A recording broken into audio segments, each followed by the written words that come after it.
Hello YouTube, it's Tony. So today I will be showing you a spring cleaner review and guide for 2019. I haven't really been uploading as of late, but that was because I was kinda a little sick here. Unfortunately, my voice probably isn't fully recovered, so I do apologize for this. Anyways, here are the basics of spring cleaner. It is a drop cleaning item for monster drops, for things like crafting, fletching, or even salvage products. The example items can include the fire battle staves, the green dragon leather armor, rune plated salvages, stuff like that basically. It also does not work in PvP areas or boss chests. There are two ways you can obtain this item. One is through treasure hunter events, or two, you can just craft it through invention, and it also works for Iron Man as well. You can buy these tradable springs from either the GE or you can win them from treasure hunter. You can also craft the tight springs from invention as well.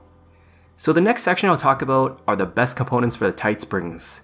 For the subtool components, you want to disassemble the Addy or rune bladed salvages. I think Mithril works as well, but they're kind of in lower trade volume this way. You can also do scimitar shops as well, but unfortunately it's kind of a little bit expensive here. For tensile parts, it's much easier. The best choices are the yew and the maple bows. Here are the upgrades for spring cleaner. As you consume a spring gradually and then dismantle or high alch an item, the spring cleaner itself will just keep upgrading. I mean, you can otherwise upgrade it instantly by using the springs on the spring cleaner. I don't recommend that you upgrade it instantly because you are wasting a lot of profit here. As you upgrade the spring cleaner, you'll unlock more modes and even get various bonuses as well. Here's a full chart showing you the number of springs required for every single upgrade. Yeah, you probably won't be able to understand this in full detail, so I'm just going to explain more in detail a little bit later on. Here are the three modes for spring cleaner. Yeah, as you can see right here, the interface is a little bit complicated. On the first tab, you'll see the upgrades. Then for the second tab, we have the research and dismantle mode. Finally, for the third tab, we have high alch mode and disassembly mode. So let's talk about tab number 2, which is the mode for the items. Once again, this interface is kind of a little bit confusing here. So right on the interface, you'll see a radio button, and there are a group of items that you can toggle on or off. If there's a yellow box right beside it, you're trying to toggle research mode. Then what the green box means is called the dismantle mode. Hopefully that kind of clarifies it because I had trouble understanding this at first. Here's the research mode. It will break down crafting or fletching drops, and then it will convert it to bonus XP. At first, you only get 75% of the bonus XP, but for higher upgrades, you'll get up to 3 times the bonus XP. Dismantle mode. It will break down the crafting or fletching drops, and then it will convert it to the raw production materials. What's also amazing is that these items are actually sent to the bank. This is the only mode that can either fail completely or have a partial success. If there's a partial success, then only the core material is sent to the bank. If the item fails itself completely, then all the items are still left on the floor, but you do not consume any springs in this case. For example, let's say you get a water battle staff drop, and the spring cleaner activates, right? Well, you are guaranteed 1 regular battle staff. Most of the time you'll get 30 water runes, 3 cosmic runes, and finally an unpowered orb. Sometimes you only get 1 battle staff though. Here are my reviews for these modes. Now for the research mode, I'm gonna completely ignore this because there's a reason why I didn't show this on footage.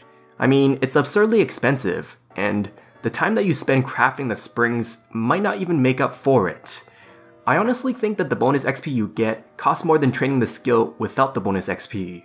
It might be worth it for battle saves because they give you the most bonus XP every single research. However, they offer you very good profit if you're gonna dismantle them instead.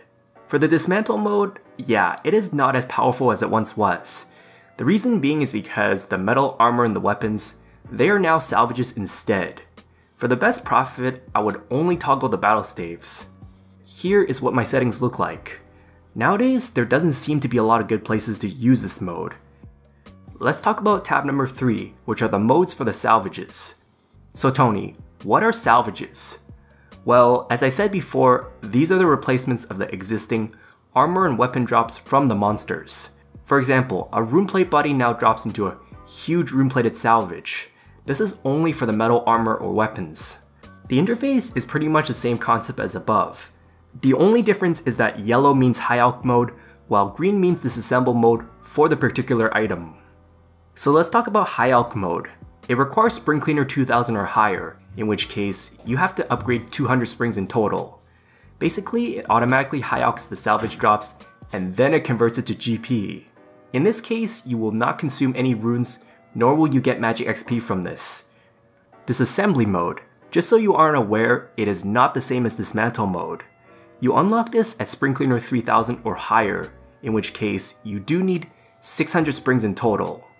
It will convert the salvage drops you get into invention components. What's very amazing about this is that it does not use up any springs. Essentially, you're trying to clean up drops for free.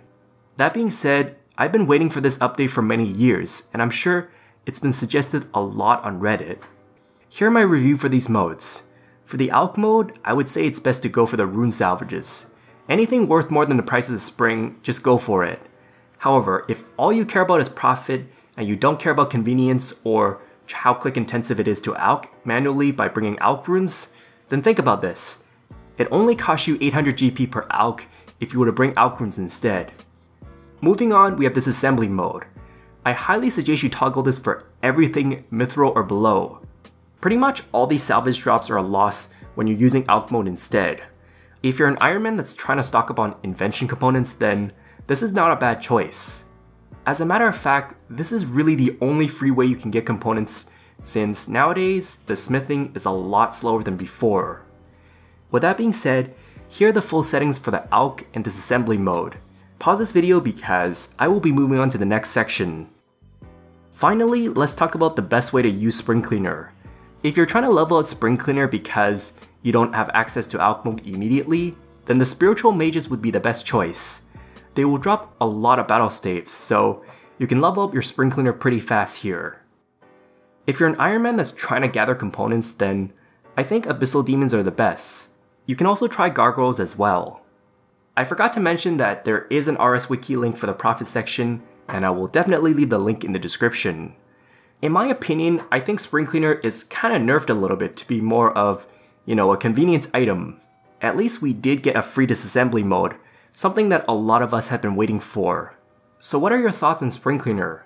Are you still gonna plan on using Spring Cleaner nowadays, or maybe just bring alk runes instead? So yeah, thanks for watching and I hope it helps. If I missed anything, feel free to ask.